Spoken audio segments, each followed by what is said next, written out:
You famously said when you were younger there were 5 problems that you thought were most important for you to work on. If you were 22 today, what would the 5 problems that you would think about working on be? Well, first of all, I think if somebody is doing something that is useful to the rest of society, I think that's a good thing. Like, it doesn't have to change the world. Like, you know, if you're doing something that has high value to people, and frankly, even if it's something, if it's like just a little game, or the some improvement in photo sharing or something, if it has a small amount of good for a large number of people, that's, I mean, I think that's fine. Like, stuff doesn't need to be changed the world just to be good. But in terms of things that I think are most likely to affect the future of humanity, I think AI is probably the single biggest item in the near term that's likely to affect humanity. So it's very important that we have the advent of AI in a good way. That is something that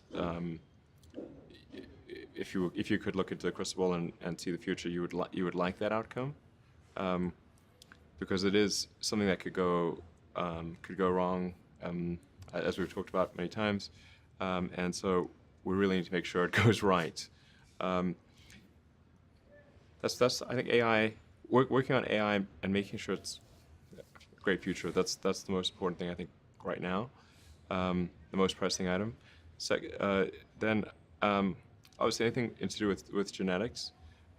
If you can actually solve genetic diseases, if you can prevent dementia or Alzheimer's or something like that, with genetic reprogramming, that would be wonderful. So I think this genetics, it might be the sort of second most important item.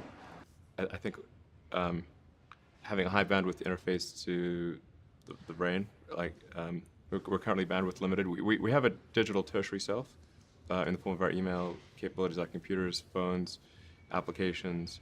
We're effectively superhuman, but we're extremely bandwidth constrained in that interface between the cortex and your sort of that tertiary digital form of yourself. And helping solve that bandwidth constraint would be, I think, very important for the future as well.